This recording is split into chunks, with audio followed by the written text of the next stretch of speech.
Assalamualaikum warahmatullahi wabarakatuh. Kami dari kelompok 1A akan mempresentasikan hasil peta singkap kami dengan judul Metode Pembenahan Tanah. Di sini kami beranggotakan 5 orang.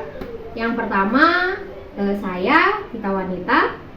Kedua ada Muazzez Sabri, ada Sri Yuliani, Mustar, dan Herianto.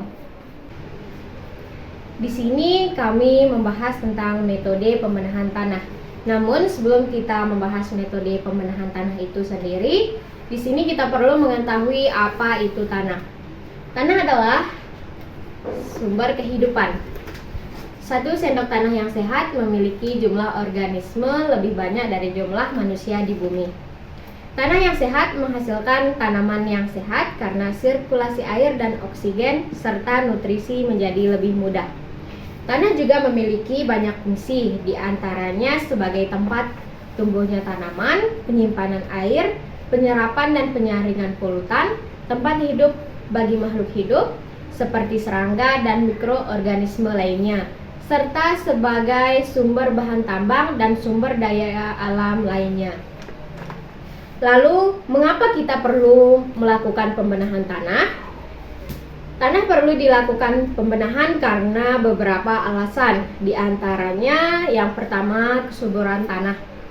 Kesuburan tanah menurun dapat kehilangan kesuburan akibat penggunaan yang berlebihan dan tidak terkendali seperti penggunaan pupuk kimia dan pestisida yang berlebihan. Yang kedua, ada masalah kesehatan. Tanah yang tercemar zat kimia atau limbah dapat berdampak buruk pada kesehatan manusia dan hewan yang mengonsumsi tanaman yang tumbuh di atasnya. Yang ketiga, erosi tanah. Erosi tanah dapat terjadi akibat kegiatan manusia seperti penyimpanan karbon sehingga dapat membantu mengurangi emisi gas rumah kaca dan perubahan iklim. Lalu, bagaimana cara pembenahan tanah? Pembenahan tanah dapat dilakukan dengan cara biochar. Biochar adalah bahan padat karya karbon hasil konversi dari limbah organik atau biomas pertanian melalui pembakaran tidak sempurna atau suplai oksigen terbatas. Biochar adalah arang sekam yang dihasilkan dari proses pirolisis atau pemanasan tanpa oksigen biomasa seperti kayu dan jerami. Biochar dapat dilakukan sebagai bahan tanam, meningkatkan kesehatan tanah dan mengurangi emisi gas rumah kaca dari tanah. Inilah gambar dari biochar tersebut.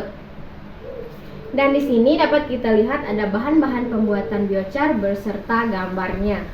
Yang pertama ada sekam padi, yang kedua ada batok kelapa, yang ketiga ada ranting, dan yang terakhir di sini ada bambu.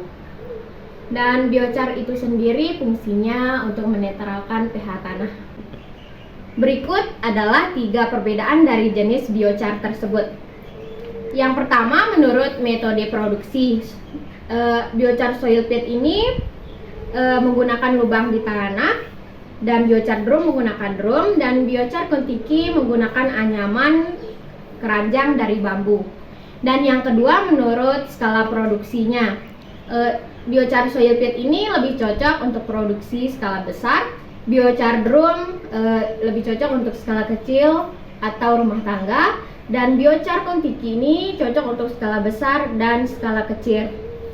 Yang terakhir, menurut penggunaannya, biochar soil pit ini lebih sering digunakan untuk meningkatkan kualitas tanah dan produktivitas pertanian. Biochar drum lebih sering digunakan dalam aplikasi rumah tangga dan kebun. Sedangkan biochar kontiki ini lebih sering digunakan di negara-negara Pasifik untuk meningkatkan kesuburan tanah dan mengurangi limbah organik serta emisi gas rumah kaca. Dan di sini yang terakhir, cara pengaplikasian biochar pada tanah. Pemberian biochar ini dapat dilakukan dengan cara disebar atau dilarik jalur tanaman secara merata dan dibenam ke lubang tanam. Aplikasi dengan cara disebar, ini biochar dibenamkan bersamaan dengan pengolahan tanah yang terakhir. Sekian penjelasan materi dari kami tentang metode pembenahan tanah ini. Kurang lebihnya kami mohon maaf. Wabillahi taufiq wal hidayah. Wassalamualaikum warahmatullahi wabarakatuh.